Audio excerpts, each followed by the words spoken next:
a rougher time when Galio is on the Rift, so perhaps that will not be the jungle choice for Caso. Again, could still be just picking up the Galio. Sorry, the Gragas, it is a flex pick.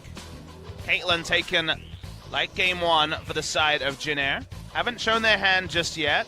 We are mostly respecting the Galio as a mid lane choice. Probably going to be the... Yeah, there we go. Does lock in the Caitlyn for Teddy. I mean, he was the driving force, the hope that Jinair had there in game number one to get themselves back in. When Longzhu started, hesitating a bit with their play, but they still were able to close it out. Well, different directions they can go with their next draft. Grace would be a bit of a surprise, given that he's had a lot of woes when it comes to win rate this far in LCK. He has played it in the second game versus the Rocks Tigers. I mean, a lot of 2-0. people have Achilles, but this season, Graves has a 29% win rate in Korea, the lowest of any champion picked a significant amount of times. So, going to be a bit of a struggle as the nerfs have really started to hit the Graves now that we've come to patch 7.10. I've only seen, this Graves and then Ivern other than Lee Sin from so far. Hasn't been forced to, given that Lee Sin has come through so many times. BD will just jump on the Taliyah. Maybe a blind pick, maybe a response to the Galio. Will be Farm Wars if we see the Galio versus Taliyah matchup in the mid lane. They're definitely feeling like the Galio may be going elsewhere. Already banning Syndra, strong matchup into the Taliyah. Zed, Kassadin can do very well against Taliyah, so see if there's a double ban in terms of the mid lane role or not. Just going to ban the Jace. All right, get rid of that. Kennen so far from Jinair, final ban. They want to go. As with the Kennen, then maybe they are respecting that flex with the Gragas into the jungle as well. Support and either top lane or jungle need to be selected for Longzhu. Gonna ban the way to Zyra. So that's the only certainty, was that a support needed to be picked up, and gonna go for Gorilla's most blade when Thresh has been down. Support Taliyah. Get the seismic shove for the trade damage.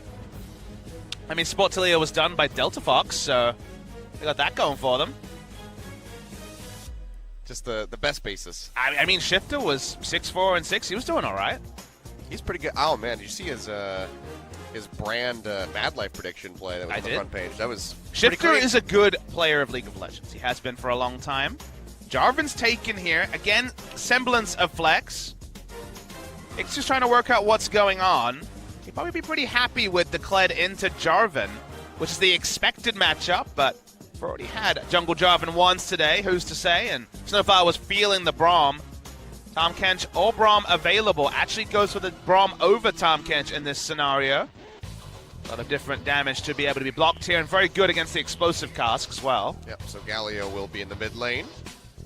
Or Kuzan, so. What support does Longzhu want to run? What we think we're looking for here. Tahm Kench would be available, but isn't really a response to anything on the side of Jinair. Yeah, nothing to really take him away from other than he's usually going to be stuck in the taunt from the Galio. In the hole, I guess you can take away from that. But yeah, Tahm Kench will be locked in for Gorilla.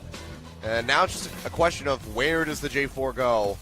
Where does the Gragas end up? Because right now it's the hover over the top lane, but they can just keep flipping it back and forth until that 20-second mark. Yeah, Lulu nerfs seem to have really dissuaded Gorilla from jumping onto Lulu. Would have been great for the Flag and Drag Cataclysm to also have something like the Wild Growth thrown in, but clearly not feeling it. Gonna jump on the Tahm Kench. Melee support matchup, which happened pretty frequently so far. All right, in LCK this season. Last couple seconds came down, and it was a swap for the J4 back to the top lane. So it will be Cuz on Gragas out of the jungle. That'll be a difficult matchup against the Kled. We'll see if the Kled is going to look better for Ixu. Desperate for his first win on the champion. 0-3 so far on his career. Liking it again, but with a true tank in the top lane and also the jungle, depending on where the Jarvan builds, even Tahm Kench as well. It feels like if we get to team fights again, you're not going to find a lot of joy for the engage coming through from the Kled. See how he manages. Was the one debuting that champion here in Korea and still has not picked up the win, whereas other people, they've been trying it out and they have been finding success, Cube especially, in that regard. We'll see if the fourth time is the charm for Ixu, or if he's just going to add another loss. It's certainly going to be tanky because he's probably going to have a Hero's entrance piled on top of the charge. If they actually do get access to the backline, Achilles could be big engage. It's very true. Well, let's see what happens. Third and final game for our first set of the day. Jin Air versus Longzhu, game 3.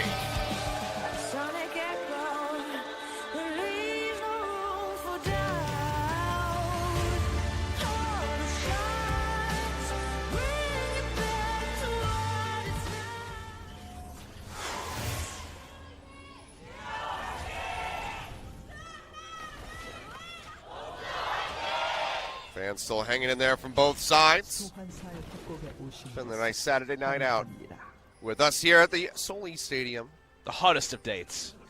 Saturday night, LCK. I mean, honestly, given the usual male to female ratio, it's not a bad spot to bring your girlfriend for a date or your boyfriend. Now I'm thinking of LCK singles night. Be a very eligible bachelor here, as you say, with the percentage of female fans. It's just like a mixer, you know. Well, it is a mixer of people who love League of Legends. Instead of a fan meet at the end, you know, you just have like a singles little, mingles. Yeah, singles mingles thing. There you go. Just hang out, get like a canned coffee or something from the CU. I mean, given that most people use dating apps, just having League of Legends on your interest does make it a bit of a League of Legends singles mingles. That's true. I remember when I was at Madison Square Garden for the summer finals, Reginald was talking about, he's like, what if I invested in a dating app around League of Legends? Never happened, obviously, but leaving money on the table. He started really going hard at that idea that night when we were sitting there. Well, wave clear wars in mid lane certainly will be the way. Hard leash for Cuz onto the blue buff. Teddy and Snowflower already in lane, so we do expect that to mean a quick level 2, as Teddy's actually taken Fervor this game, which, given the prevalence of Warlords amongst AD carries, is a bit of a change. Let's see how this top lane matchup's going to evolve, because, I mean, we saw game 1. Took a while for Ixu to get the upper hand versus the Gragas, and then once the explosive fight started happening, that completely got taken out of his grasp. So needs to have a better performance this time around.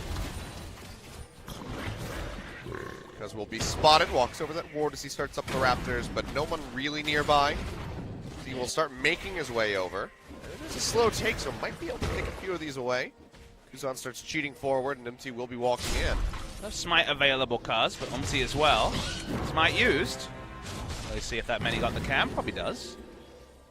Hard to tell, but looks like he did get it. It's only a few CS there for MT. But he's going to be looking to take away that red buff, as Cuz is just going to walk down towards that lower side of Jin Air's jungle by the look of things, where the buff's not there. Trades continue in top lane. Khan for now being able to stand up, wasn't able to dismount Skull either. As you say, on the other side, he knows that Graves has gone top side. Kuzan, yeah, just as punched forward, does knock up Cuz. PDD throwing out that seismic shove means that Kuzan's going to have to flash away. Not in range for the taunt either, so can't get any answering damage. Meanwhile, Gorilla getting locked up. Cuz close comes through. Takes quite a bit of damage. Almost has to devour in onto Snowflower. Walks back forward, looking to finish this one off. Gets the devour. Now Cuz joining in the fray. Heal comes down. Snowflower slowed up. Body slam comes through. Roll the barrel comes out. Getting a little bit more damage. And Gorilla with the tongue finally takes him down. Gets that first blood. The TP will be canceled by Ixu out of the top lane. Yeah, last possible second, Ixu realized didn't have kill pressure with the health bars being over 250. Very interesting set of trades. Looked like Teddy and Snowflower were going to win out because the Fervor was getting to max stacks as he free hit onto the members of Longzhu, but Longzhu had the coverage. They knew Cuz was on their side, but perhaps didn't anticipate him actually arriving in time. It ended up being really big. And this time, first salvo is shot out by Longzhu. Yep. Come up with that one. Unfortunately, first blood going over to Gorilla rather than Prey, but just had to confirm it. It was getting a bit too shaky for Snowflower to maybe make it out of there with his life. So it does just take that one away. Either way, nice little start from the side of Longzhu, better than we've seen from the first 2 games. Well, Summoner's down, except for Flash on Teddy. Might be significant if Graves finds his pathing into the bottom side. To watch this matchup in top lane track on, as it's just gone double laning items. Actually has gone for the Doran's Blade, but corrupting potion needed to be invested in by Khan, so laning focused, as you'd expect in top lane.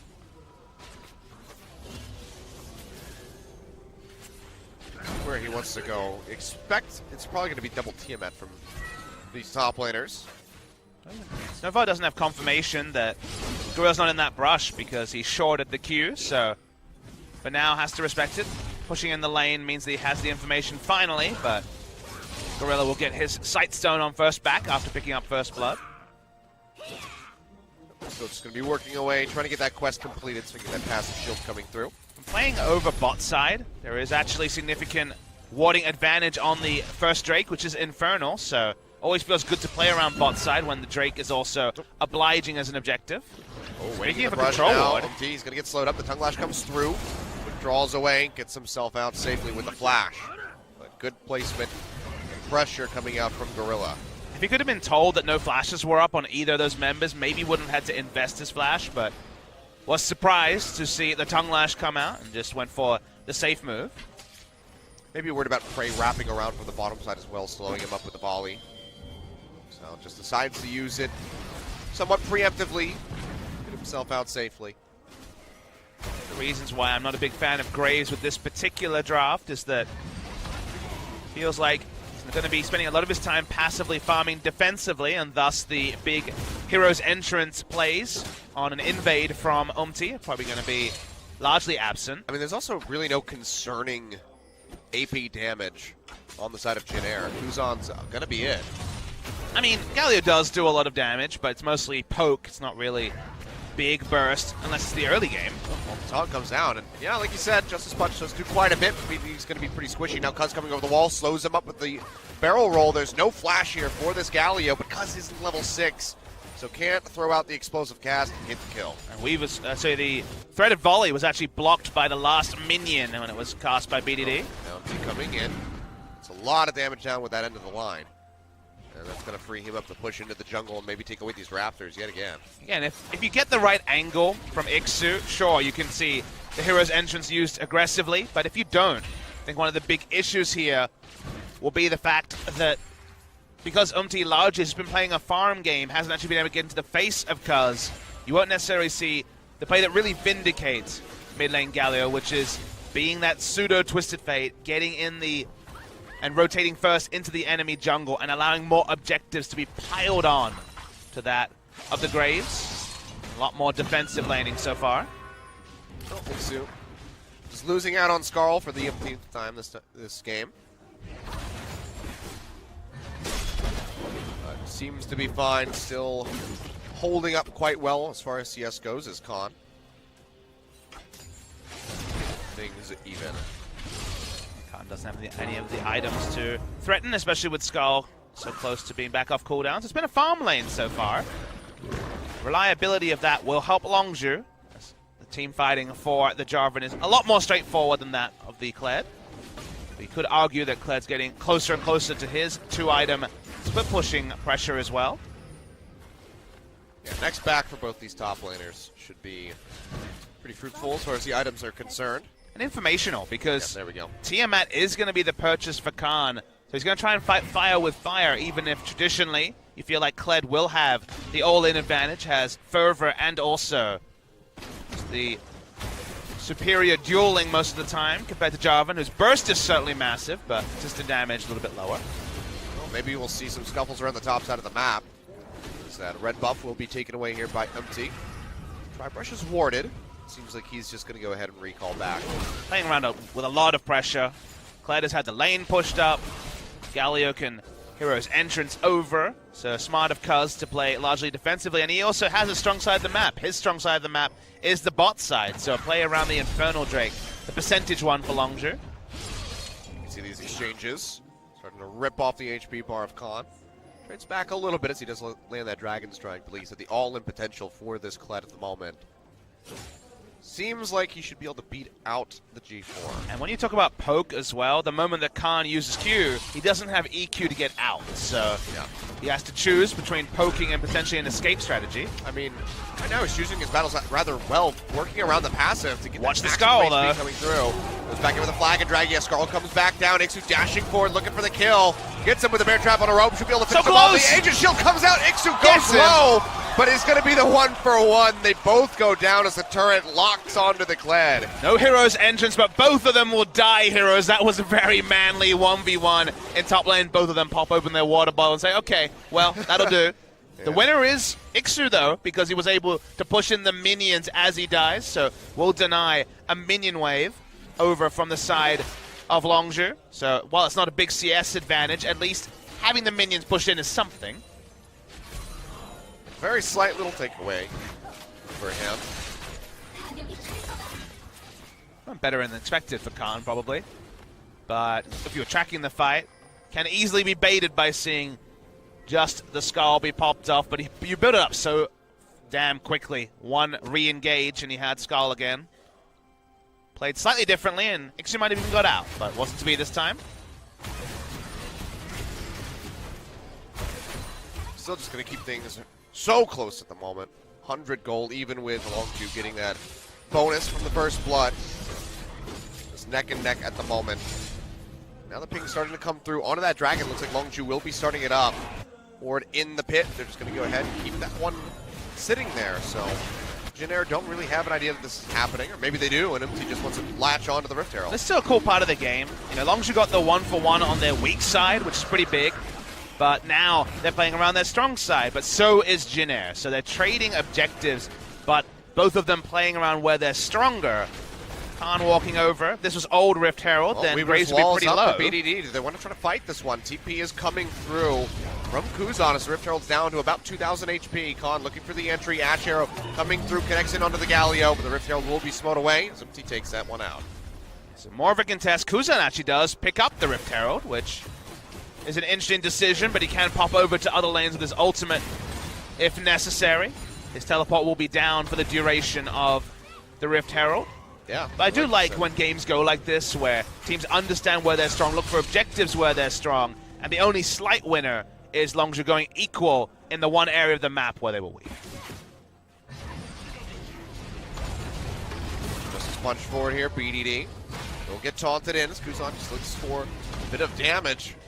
Will just really rip him apart, actually. Hooray for base values. Yeah. Very high. And BDD just doesn't have the items to really compete with the damage at the moment, even with just that adaptive helm coming through for Kuzan. So that will force BDD out of mid lane. He has gone for the cleanse this game, which may save him, may not. But being forced out of lane means we're going to see the Abyssal Voyage forced out of Longzhu to try and deal with this Rift Herald. Big rotation up here for the rest of the squad as well, but it seems like they won't even be able to finish off this first turret. The wave gets cleared out rather quickly. Down just below half HP, but overall, the investment for the Rift Herald just doesn't seem to be worth it. Probably going to need a revisit from Umti to actually take down the turret, given that Galio is a melee champion. Will be heavily harassed if he ever looks to try and finish Bear trap it. on a rope, not going to connect. Weaver's Wall starting to come through here for BDD. Rides it in, pops off, looking for Iksu. Lots of seismic shove. Cataclysm comes down. He's going to flash in just to get on top of him and will find the kill. 3-1, Longzhu. Put another one on the board. They definitely didn't want to play with their food there, Longzhu. Flash on top of it. Will they give up the mid lane turret as an answer for Iksu going down? The answer is no. Taunt's already drawn out, knowing that the body slam was going to come through. And still does quite a bit of damage. The wave clear should be here. Explosive Kaz comes forward, MT. Popping that collateral damage. Nearly takes out Kuz. Gets the whole body blocked. And now it might just be a party in the mid lane. Ashero not going to connect from Prey, whose accuracy is usually on point. Just doesn't really predict the movements that well. He'll stick around on the bottom side of the map. The first brick, that tier 1 turret in the mid lane, still going to be standing. Having Abyssal Voyage meant that even though the first rotation was from Jin, they weren't able to actually secure down a 400 HP turret. Abyssal Voyage got the rest of the defenses in order. Allow them to repel the push. So far, Longzhu trading up, but only by a sliver. 300 gold is the lead because the CS has been going the way incidentally, or incrementally, I should say, the side of Jin. Almost item parity in the top lane, but an extra Kindle gem for Khan means that he's slightly ahead. He's got the lead. Hey, man. He's winning the fight. I feel like this matchup will get to a point where Khan can't make the same plays he is, but he's just got so much teamfight reliability with the Skydunk potential that Cuvée showed earlier this week, that perhaps the trade-off is still worth it from the side of the Jarvan. You can see the Graves walking into the Tri-Brush empty spotted. Looks like he might just go for that red buff yet again, which I don't think Cuz has gotten his hands on this entire game. We'll also have the Galio to potentially respond. Ward comes down, goes low. Doesn't have the smite yet, so Cuz will be able to take this one away. Could have played it or pulled it even further, but decided not to, respecting pressure. Should have known that Weaver's Wall was on cooldown. Nothing gained for the adventure. Went on. Turd still hanging in there. Frey started rotating down to the bottom side. You can see it on the mini-map, but was starting to get pinched by Snowflower and Teddy, so has to wrap all the way back around the turret, so loses down a bit of CS. And Umti and friends did invest 5 wards in the general area of red buff for no red buff steal. So now they can't really play around their vision because there's no advantages to be gained in the red side jungle of Longzhu. So they now actually have to pull back. They actually now moving into an area where they don't have vision. So usually playing around vision is what leads to vertical jungling in the early game, which leads to growing advantages. Now having nothing to do with your vision means that Jinner need to send multiple members to one quadrant of the map that isn't the red side jungle to even pick up things as seemingly trivial as their own Crux. Frey trying to play forward. Some hits onto that turret. It's barely been able to scratch the surface so far. Cuz walks into the mid lane, but Kuzan's going to be safe. Still has that flash ready to go. Cuz walks into the mid lane, sees a Galio with Adaptive Helm and a Spectre's Cowl, and thinks better of it. Nah. Do a lot more with his time. For instance, set up for that dragon. He's spawning up. It's an ocean drake, but still be another stack coming through. Seismic shove from BDD, not going to connect. And see the trading in the top lane. Him a little bit one-sided, locks him in with that bear trap on a rope. Could have flashed in there. Potentially could have picked up the kill, but didn't want to go for it. Didn't have Q cooldown. Graves is top. Yeah, Cuz and it's going to be Weaver's Wall. Actually, Empty might be cut off. Heroic entrance coming down from Kuzan. Pops up BDD, and he's just going to get melted down. Cataclysm from Khan, but he gets taunted out. He'll be able to walk away with his life, but has to flash to safety in order to do so. And these are the plays we're talking about. Hero's entrance makes Graves a beast at continuing to fight with the damage reduction that was coming through. If the early game goes different and Graves picks up a couple of kills, you can't even contest your own buffs because you have to respect the Hero's entrance. Almost an instant double kill from the side of Jinner. Ixu was winning the trades. He will also win the turret race, break the base, or in this case, the outer ring of turrets in at the top side of the map, and that's also the first of the game. So first brick to Jinner. Yeah, 2,000 gold now in the lead. Just seemingly coming out of nowhere. We'll go ahead and get a replay of this. I mean, Khan going dangerously low. Like you said, flash forward. Could have been there for Ixu to go for the kill. Gets solo. Khan is literally an auto and maybe a Tiamat away. Probably not just a single auto. He knows Graves is roaming up, and you're like, okay, is Graves going to be caught here? Is it madness? But Hero's entrance, watch the turn onto BDD. 2 autos, and then he's basically instantly dead. That was before the Winds of War had even been used, and sure, Jarvan can give the Cataclysm, but no more. Khan gets himself the heck out of dodge to end all of that action. But you see why playing around the top side and playing around where you're strong with a Galio is a winning proposition. I mean, instant reaction from Kuzan, so very well communicated from the side of Jinner to make sure that he was arriving just a couple seconds later. And that's the reason why we don't see Galio in top lane or even support so much, because support Galio really only works with a champion like Caitlyn, where you can push out bot lane, put Caitlyn in the mid lane wave clearing, and then Galio gets access to top and bot lane. But if you don't have access to both quadrants of the map, both sides of the enemy jungle, you lose out on the value of those early roams with Hero's entrance when those base values for Galio, even building full tank, are still super, super high. So in the LCK at least, mid lane Galio has been by far the most picked, and the win rate's pretty good, even if we get frustrated and not seeing Faker on. That's maybe the charge coming through here. Cuz getting knocked back, going low, tries to get himself out. The safety will be taken down off screen by Umti. Now the taunt coming through from Kuzan, playing forward in the front line. Going to be untouched. And that other outer turret in the mid lane, under threat of going down. Couple more hits, would find it. Weaver's Wall forward, Snowflower gonna go down. Actually jumps over the wall, over to Teddy, keeps himself alive against all odds. Does not fall. Kuzan now just walking away, still rather casual.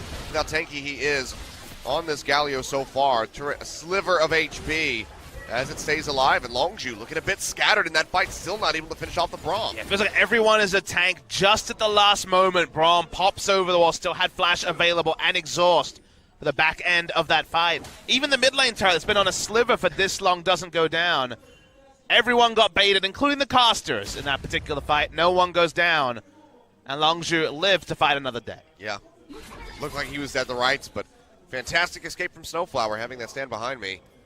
Get himself out of dodge, but Longzhu just losing pressure still. That turret will fall as Kuzan pushes back in. Pretty fearless at this point. There's not a whole lot the BDD can do until he gets, Void Staff, a couple more items coming through.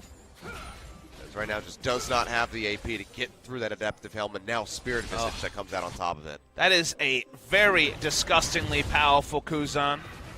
Galio's fun. He's basically immune to the Taliyah, and one of the reasons that Taliyah has been very popular in the meta is that she can split push without even having to have the teleport. But now she's going to get matched by Galio, whose base values are going to definitely more than tickle the side of the Taliyah, and takes 0 damage from the Taliyah. Probably going to be Void Staff second for BDD. Wants to go for Death Cap or a higher AP item just to have the ability to shove super hard for the majority of the game, but when you see a Galio like that, who you're largely going to be matched against as the game goes on, you're kind of narrowed in terms of the items you can build. Could be a Leandri's as well, I guess, if he so chooses. Not as strong against the Galio, but kind of straddles the line. That shield of his help eat up a lot of the Leandra's damage. And the 170 magic resist. That too. Yeah, that works as well. You kind of forget that Galio's identity now is still sort of an anti-mage tank. You don't really feel... he can still build armor, and you forget about the magic damage shield because it's such a tertiary part of his kit. Used to define Galio when he had the magic resist into AP scaling, but still is very powerful when there's 2 or more magic damage threats, which certainly have been in the meta for a long time. I remember old Galio and Force of Nature was an item. That was a really long time ago. Yeah. I remember old Dr. Mundo with Force of Nature as an item. It's unkillable. Not that Dr. Mundo has changed, but Force of Nature certainly did. It's gone. Like so many great items before it. Or alongside it. There wasn't that much removed, I guess, before That's true. Force of Nature. Well, that's the Innovating Locket was removed before it, for sure. Not that many Heart other of Gold items. was at the same time, I think. Might have been around the same Hold time. that thought as the charge is coming through. Prey on, and Lonesome just going to get dunked on at the moment. Gorilla arriving now with the Abyssal Voyage. Helps to try to keep him alive as the Devour comes through. Keeps getting popped up. Big the taunt taunt comes down, and Gorilla's going to fall prey. Following suit right after with the support. Cuz goes low, 1 hit away from being stunned up, but you can see just no way for Khan to get into the fight. No TP available all the way in the top lane. Just now rotates down to mid. Maybe should have just stuck around on top to get the split push going, try to knock down that turret, but instead Jin Air just keep gaining objectives and keep finding kills. And 4th time's the charm for Ixu, finding a really good charge. The best I've seen him personally pull off, diving past the first heart, knowing that Prey for once was all on his lonesome. Cuz couldn't interrupt it. The Abyssal Voyage wasn't there just defensively. He rides in on that Weaver's Wall, has to flash over it to get himself out to safety. You see that TP does come through from Ixu. So double TP.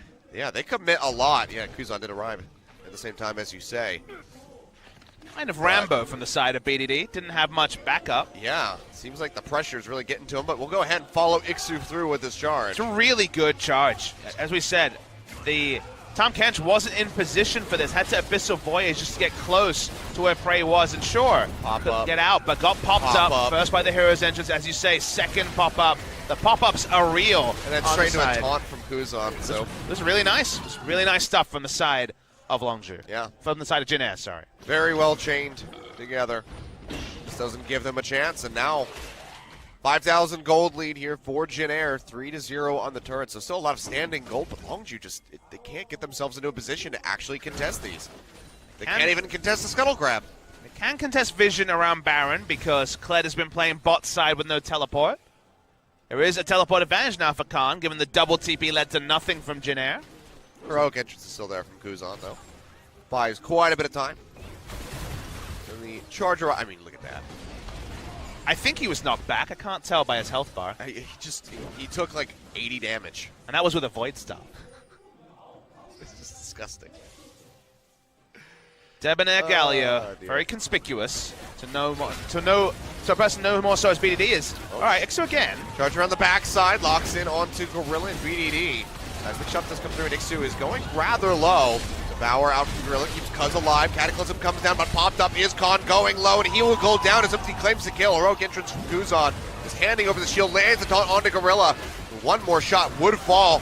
Explosive cast knocks Kuzan back in. Galio finally goes down. But still, the siege can continue from Jin Air because Teddy is rather healthy. This is the time where Jin Air's comp is strongest in the mid game when no one can even put any sort of scratches onto the side of some of these super tanks. Took a hilarious amount of turret shots to take down first most of Ixu's health bar and then Kuzan. They don't give up any more though, and Longzhu are able to back away and put some gold back onto their carries. They need 3 items on Ashe, on Jarvan, on their carries to really make a dent in Jin Air. But for now, Jin Air reigns supreme, so them not being able to break the inner turret is relevant because it buys Longzhu more time. We'll pick up the Ocean Drake. So something for their troubles off the backside of that play. Kuzan finally going down. It's just got to be a feel-good moment for Longzhu, even if it doesn't give them much.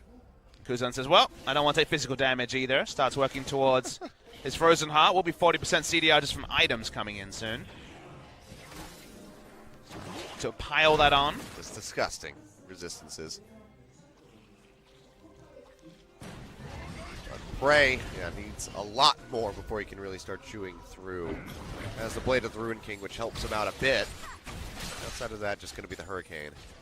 His next choice of item is actually pretty tricky. Your first thought would be the Last Whisper into a Last Whisper item, but the armor value is actually pretty low on the enemy team. So Infinity Edge will almost certainly be the correct purchase for him here. It's just very expensive, slow to build, and Last Whisper earlier would help him to at least start puncturing into Kuzan while he's ignoring all of BD's damage. So no item feels fantastic on the side of Prey, as BD says, well, I'm going to get the most magic penetration I can, but Leandri's is very much the next item for him. It's not going to help him dealing with the Galio. Yeah, not having as much AP as he would like. But Hero's entrance coming through. We'll get the pop-up on the Cuz just off the side. Barely finds that one. TP from Khan has the flag and drag his way out to safety right off the bat. Maybe we'd see the cancel from him, but does join in to try to counter a push in onto this tier 2 turret in the mid. Ixu can go bot lane if he so chooses. He has teleport back up in just a sliver of a second. Now it's going to be Longzhu. Have a lot less options when it comes to the globals. Only the semi-global of the Weaver's Wall available for him. So Jin Air just want to return to bot lane, draw a member down bot, and then they should have a very real chance at making something happen around the Baron side. The way you can stop this kind of inevitability when it comes to not having the global resources to match the double teleport is to make some hard engagement plays. Prey hasn't really been on Ashe Arrow duty this game so far. Been a lot more defensive plays for him rather than being able to lead the charge. That's very on the nose, but that has very much been Ixu's job so far in the early game, and the items start to pile on to the side of Teddy. Until we see Prey hitting 3-4 items, feels like it's going to be very difficult for Longzhu to wrestle this game back from Jin Air. Yeah, so it could just be all in on delaying this one as long as possible for Longzhu. But have to start being worried about Baron. We saw how early Jin Air was able to take that in game number 2. If they get a couple picks, they're going to turn straight in onto it. So this next, potentially 10 minutes or so from Longzhu, try to be without any mistakes. Which game 1 Longzhu, you could see that. Game 2, admittedly with Rascal, things looked a lot more complicated for them. Now we're at game 3, where Kled is split pushing them. Khan is forced into the bottom lane, and that means it should be a power play on the top side of the map for Jin Air. Just trying to get some vision control here in the river. Clear out most of these and take control over the Baron pit. At least for the moment for Longzhu. Caitlyn's out of any sort of power trough with double Zeal item and the Infinity Edge complete. Yeah, has that rapid fire cannon and static shiv ready to go. So no Hurricane here from the side of Teddy, but there's still plenty of wave clear from the rest of his squad. So it doesn't have to be too concerned with that. Can just go a bit more aggressive. In which, Con start engaging it onto Ixu. BDD is nearby. Cataclysm comes down, doesn't win a flash over the wall. Quite connect onto that seismic shove. Now the hero's entrance coming down, gets the pop up onto Con. They might be able to turn this one around. Flashes away with the taunt there with the flash from Kuzan. He's able to lock him in and he goes down. Now Glacial Fisher coming through. Gorilla has to get the devour. Flashes in underneath the turret, but he still falls. As Bray goes down, a double kill over to Ixu. Finally showing up on this Kled for himself. Kuzan heating up that turret, goes back in for the taunt. One will more connect hit. onto it. Yeah, they're just going to go ahead and finish off because BDD, the only one that will be alive at the end of the day, and that could be Jin Air breaking the base. It does look like it's going to be that. The hero's entrance once again is the difference between the two teams. Those globals come in massive. The Weaver's War only coming in now after the team fight was abandoned by Longzhu, and the base is broken at 30 minutes. Didn't take a Baron. Just brute force from the side of Jin Air. Oh boy, bad spot to be in now, Longzhu. Even with that Infernal Drake, just cannot come up with these kills. Suffer 4 heavy losses, and now the inhibitor line has been broken at 30 minutes in the bottom lane, taking them as far away from that Baron as possible. So when this fight opens up, notice that neither team has vision in the blue side jungle of Longzhu. So you think, okay, Longzhu's going to get in there first, it's going to be fine. The hero's entrance comes through, and you see that Jin Air is pretty fearless here. They just cut through. They had vision of the other members of Longzhu just being in the mid lane wave clearing, and they all have one-track mind of diving in. They know that if the turret aggro goes specifically to Kuzan, he can walk out scot-free. And from there, Teddy's free hitting at 3 items that was just hit, so the item buys perfectly timed. But Jin Air GreenWings, and they know their limits with these Galio comps. It's one of the reasons that Kuzan hasn't been able to get his hands on Galio with any reliability. It was banned in Game 1, actually by their own hands, but they clearly prioritize super high this Galio. Well, they're going in for Ixu, should be able to finish him off. It's a 4v1. Rogue's entrance actually will come down. Kuzan, is he going to regret this? The rest of the team is getting ready to join him in. The taunt comes through, locks up 3 members, and he is still just slowly getting chipped away at. Might be able to finish him off in the end, as he does start going low. Taunt yet again coming through, but they will kill him at the finish as BDD claims the kill. Abyssal Voyage from behind comes through. Glacial Fisher with the flash thrown down by Snowflower comes up with a kill onto Khan, but so far it's a 2-for-1 in favor of Longzhu as they try to get back into the game. He didn't actually flash in just to kill one to stop Baron from being a potential objective. Still going to be potentially started here by Longzhu. This is the first time they've felt ahead, given how far they've been behind they've been in terms of pressure and tempo the past 15 minutes. Trading up was something they were kind of granted by Kuzan, going in very late with the hero's entrance and getting no value out of it. And looks like all Longzhu will be able to do is back away, pick up some minions, and maybe still lose part of their jungle. Yeah, I mean, just need to try to make sure that those Nexus turrets do not go down with all the super creeps spilling in. Teddy, he's going to be taking away the blue buff, the Grom, while the Mountain Drake is grabbed up here by Umti. Means that the Baron is going to be that much easier for Jin Air. So go a bit too hard with that commitment on the hero's entrance from Kuzan. 2 of them die, but they still are coming out on top. I think what Jin Air have understood about their limits and about the players on their team now is that get Kuzan on a utility mid. Orianna was the attempt in Game 2, but prototypically it has been a champion like the Galio. Find some of these dueling champions that, for example, Cuve's been playing, like the Kled, who, as we speak, is already going in. Charge forward, yeah, from Ixu. Tries to get the lockdown in on the Cuz, but the Devourer is there to keep him alive. But if they have Ixu with kill pressure and initiation on top side, a utility mid, and set up around Teddy, so far that has been the recipe for success for Summer Jin Air. Weaver's Wall was used there by BDD, not able to cut anybody off, so no kills coming through for them. Super Creeps are yet again just pushing forward into that bottom side of the map. The ping's coming down. So Jin Air waiting to play around that Actually, pressure. Arrow Caitlyn. Yeah, they do lock him in, but he's not going to get knocked in by that explosive cast. Heroic entrance was there as well from Kuzan, just keeping him shielded, keeping him safe.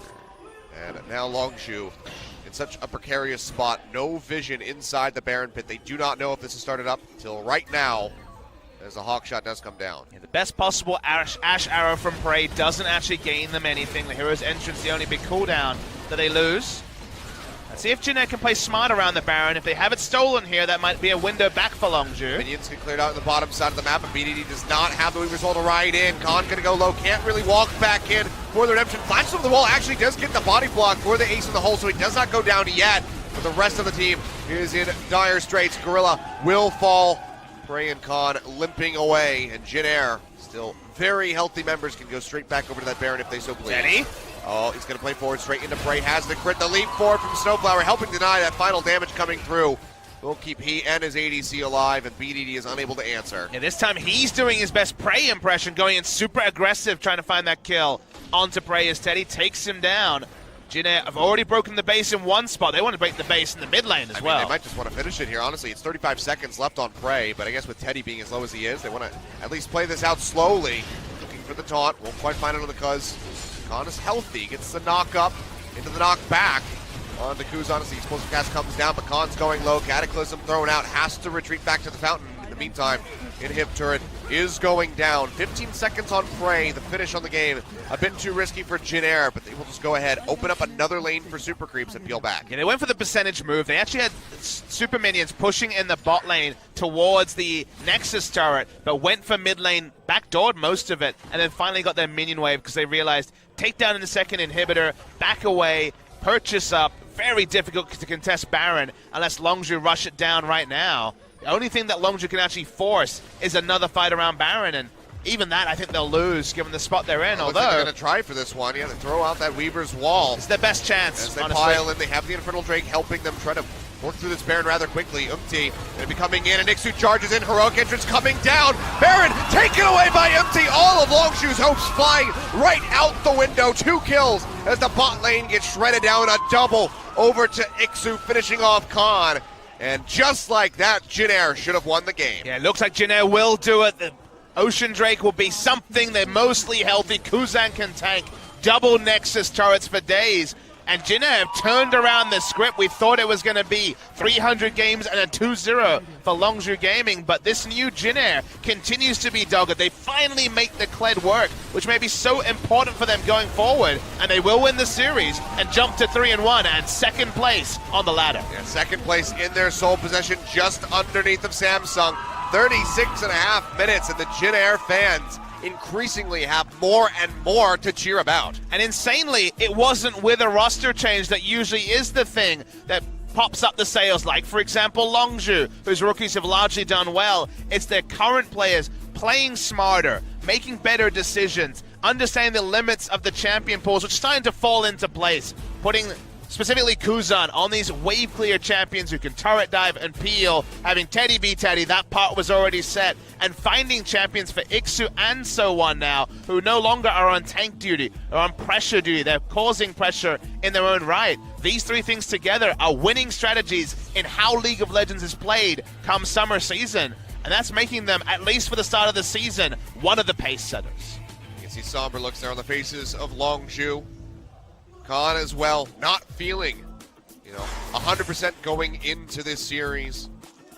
Helps his team to a victory in Game 1, can't quite do it there in Game 3, and Jin Air just keep looking more and more improved as time goes on, beating a Longzhu that nearly took down SK Telecom. And when you were kind of being sobering about Jin Air, if you were trying to be before this series, you said, okay, lost to MVP, MVP haven't looked great, that was the first series of the season, beat Rox and Everate 2-0, and on the one hand, people would say, well, look at the opposition, and I was mostly looking at how clean Jin Air was. Like, Jin Air knew how to win in a way that they haven't for many years. They've been a Stolfest team. They've been a meme for a very long time.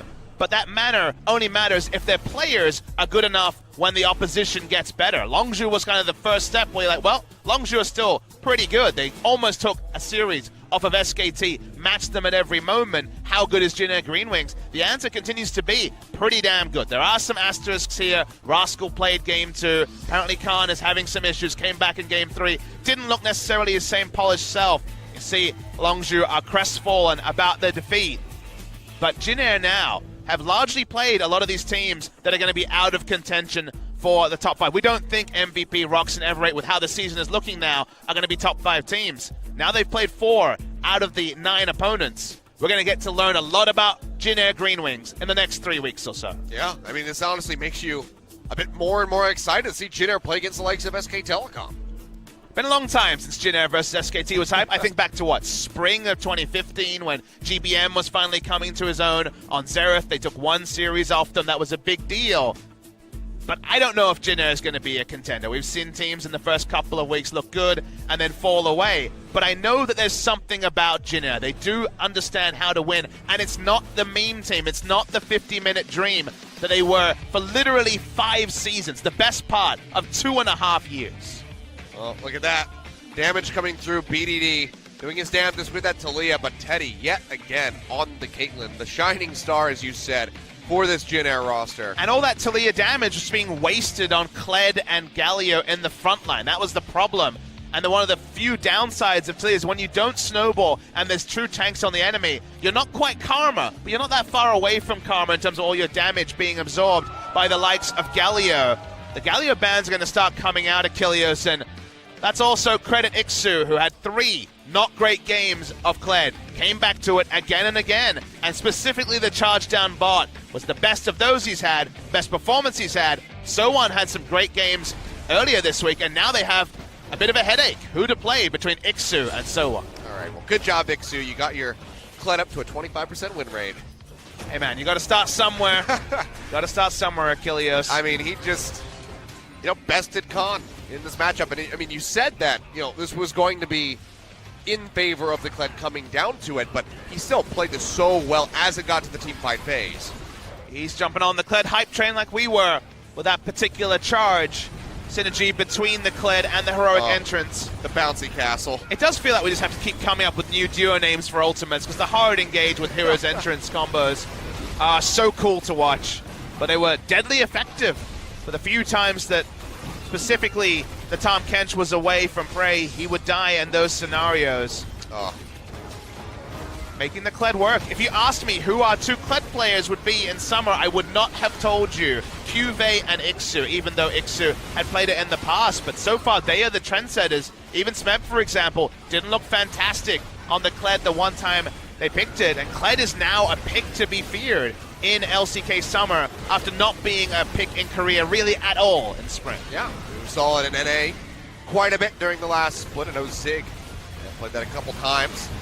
But, I mean, yeah, this combo, just the charge straight into the hero's entrance is just dirty stuff from the side of Jin Air, well executed. And Kuzan very on point with the Galio, constantly landing, multi-man taunts throughout those team fights, responding within a matter of seconds with the hero's entrance. So good job overall by Jin Air. They put another win on the board, take sole possession of that second place spot just under Samsung. Let's go ahead, hear from our MVPs from today. So we throw over to Joel for the translation.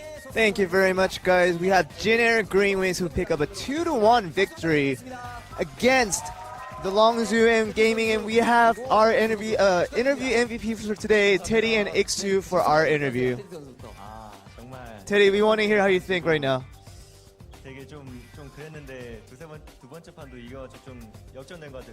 I feel like, the first game was a big tragic for us, and we were kind of feeling tilted after that, but winning the second game allowed us to be better on the third game. Yeah, for me, it's been such a long time since I've been doing this, since I did this interview, and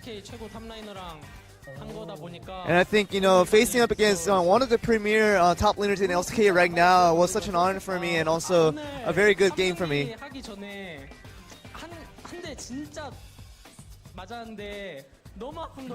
Yeah, when I was playing the Kled, I was trying to go in pretty aggressively, but getting that one turret hit hurt a lot, so I had to get my composure back right away. And of course, we have to talk about the first set, where you guys did face a loss, and that should have been a big hit on you guys going to game 2. Yeah, I think we were trying to be a little bit aggressive on game 1, trying to get early advantages, but I think that was a risk that we took, and we did have to take for that, and especially around the Drake when we messed it up. Now it took a big toll on us, and we didn't have much to hold back, to get back into the game. And we have a video highlight of where the Jin Air bot lane was doing all the carry for the team. And this is a minuscule of differences that made all the difference. Whenever Snowflower and I see a kill opportunity, we just kind of go in. We don't really think too much about it. Who usually makes the calls to go for the kills?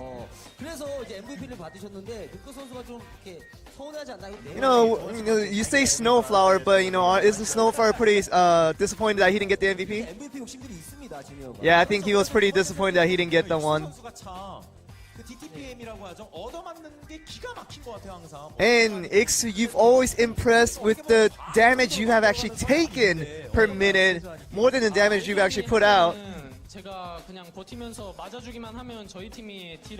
feel like we have enough talent in the team that, if I soak up all the damage, my teammates will do all the rest of putting out the damage towards their opposition. So that's kind of what I rely on, and I feel like that is my role for the team. And what's the reason for not buying shoes? We have to ask you about that. I didn't realize that. I didn't buy the shoes, but like getting the boots was a thing that I didn't realize it was happening. But I think it was when I was trying to get closer to Karma. Karma was running away from me. I didn't know why I couldn't catch up to it.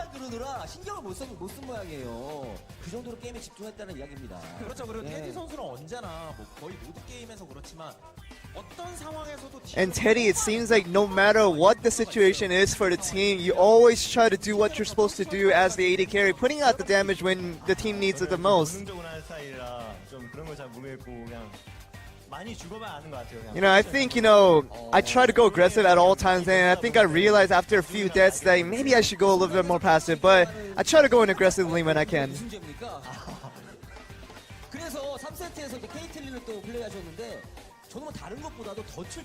And we want to go into Game 3, and one of the things that we have to compliment you on with the Caitlyn was a trap that you said that was very beautiful. Yeah, I think it's just like you have to practice in solo queue. That's about the best you can do.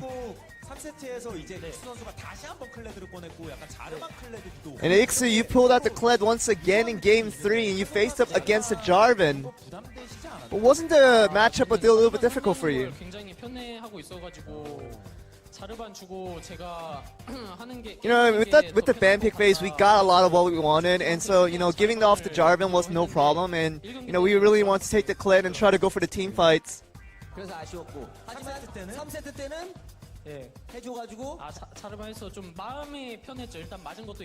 Yeah, but I think Game 3 I felt a little more comfortable since I did play the Kled a couple of times.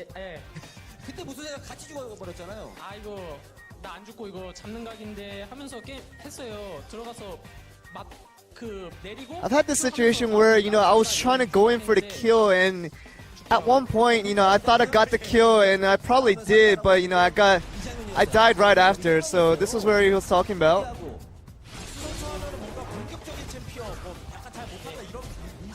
And a lot of people do criticize on your offensive picks, but you showed it here today that you can play some of these offensive picks. And what a shame.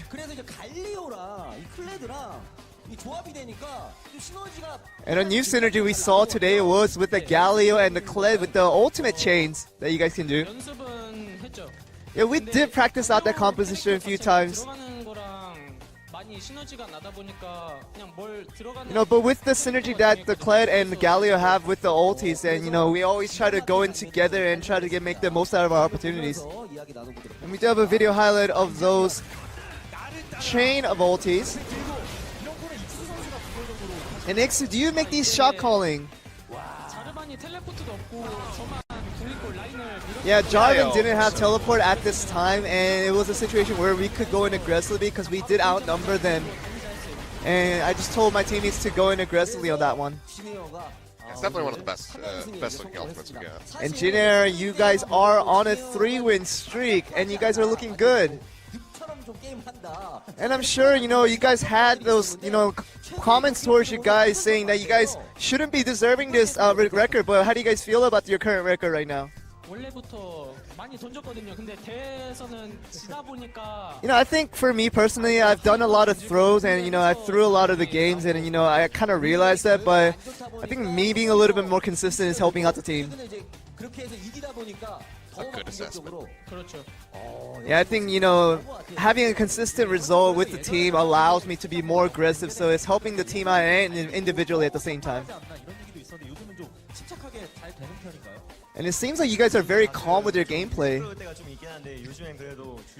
Yeah, I think right now, you know, with the current team environment, we were always so loud, so that was a little bit rowdy, but we're settled down a little bit, so I think it's a little bit more calmer of an environment to play in.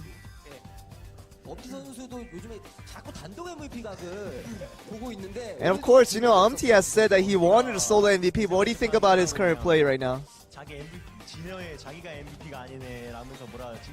Yeah, Umti was crying in the back saying, why wasn't I the MVP, you know, but he was really whining about that.